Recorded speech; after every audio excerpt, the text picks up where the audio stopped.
Willys കിച്ചണിലേക്ക് ഏവർക്കും സ്വാഗതം. നമുക്കിന്ന് ചക്കപ്പഴം കൊണ്ട് ഒരു പൂച്ച പുഴുങ്ങിയാലോ? നമുക്കെന്നാൽ ഞാൻ ചക്കപ്പഴം ഒരുക്കി വെച്ചേക്കുന്നതാണ്. ഇത് മിക്സിക്കകത്തിട്ട് നമുക്കൊന്ന് അരച്ചെടുക്കാം. ഞാൻ ആ ചക്കച്ചോള തന്നെ ഇട്ട് അരച്ചതാണ്. ഇതിനകത്ത് വെള്ളം ഒന്നും ചേർക്കണ്ട കേട്ടോ. ഏകദേശം ഒരു 1/2 കിലോ അരി വെള്ളത്തിലിട്ട് കുതിർത്ത് ഞാൻ മിക്സി പൊടിച്ചെടുത്ത് വറുത്തെടുത്തേക്കുന്ന പൊടിയാണിത്.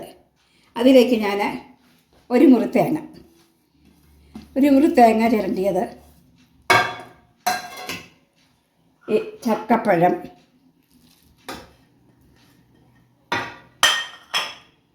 കുറച്ച് ഏലക്ക പൊടിച്ച് ചേർത്തത് കുറച്ച്, പിന്നെ ഞാൻ കുറച്ച് ശർക്കര, ഒരു 100-200 ഗ്രാം ശർക്കര ഉരുക്കി വെച്ചത് അത് ഞാൻ ഒഴിക്കാൻ പോവാണ്.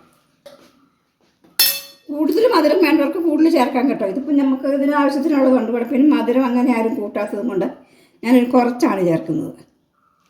കല്ലൊന്നും ഇല്ലാത്ത ശർക്കര ആയതുകൊണ്ട് ഞാൻ അരിക്കുന്നില്ല കേട്ടോ. നമുക്കിനി ഇതെല്ലാം കൂടി കൂട്ടി കുഴച്ചെടുക്കാം.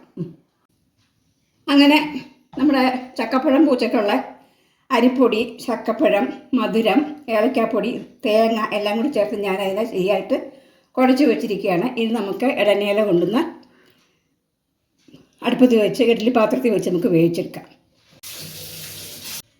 ഈ പൂച്ച പുഴുങ്ങുന്നതേ അതിൻ്റെ ഇടനേല എടുത്തിട്ട് നമ്മളിങ്ങനെ മടക്കി, എല്ലാവർക്കും അറിയാവുന്നതല്ലേ, ഇതിങ്ങനെ മടക്കി എടുത്തിട്ട് കോട്ടി എടുത്തിട്ട് നമുക്ക് അതിനകത്തേക്ക് അധികം ഉണ്ടോ കുറച്ചിട്ട് ചേർത്തിട്ട് ഇത് കുത്താൻ പാകത്തിന് മാത്രം ഒന്ന് കൈയൊക്കെ ഒന്ന് വെള്ളത്തിൽ മുക്കി ഇതാ ഇങ്ങനെ വെച്ചാൽ മതി.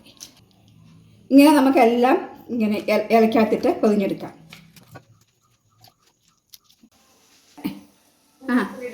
നമ്മുടെ ചക്കപ്പഴം കൊണ്ടുള്ള പൂച്ച പുഴുങ്ങിയത് നമ്മൾ ഇഡ്ഡലി പാത്രത്തിൽ അടുക്കി വെച്ചിരിക്കുകയാണ്. ഇത് കൃത്യം 1/2 മണിക്കൂർ ഇരുന്ന് വേകണം, എന്നാലേ വേഗുള്ളൂ കേട്ടോ. എനിക്ക് 1/2 മണിക്കൂർ വേണം ഇത് വെന്ത് കിട്ടാൻ. ഇനി നമുക്ക് 1/2 മണിക്കൂർ കഴിഞ്ഞ് ഇത് വെന്തിട്ട് നമുക്ക് കാണാം. അങ്ങനെ നമ്മുടെ പൂച്ച പുഴുങ്ങിയത് നന്നായിട്ട് വെന്ത് റെഡി ആയിട്ടുണ്ട് കേട്ടോ. നല്ല രുചിയുള്ള ഒരു പലഹാരമാണ്. ആ ഇലയുടെയൊക്കെ രുചി കിട്ടും അതിന്. എല്ലാവരും ഇത് ഉണ്ടാക്കി നോക്കണേ. ഇനി മറ്റൊരു വീഡിയോയുമായി നമുക്ക് വീണ്ടും കാണാം. ബൈ.